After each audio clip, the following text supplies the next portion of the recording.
Today I'm going to show you how to install Küryakyn slanted tips for Crusher mufflers. Start by removing the 3 bolts that attach the inner ring to the muffler.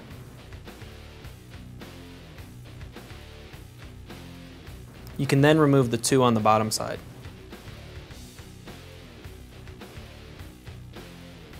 Now slide the old tip off.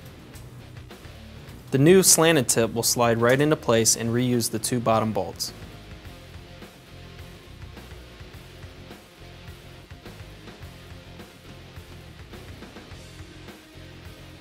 Now repeat the same steps for the remaining side.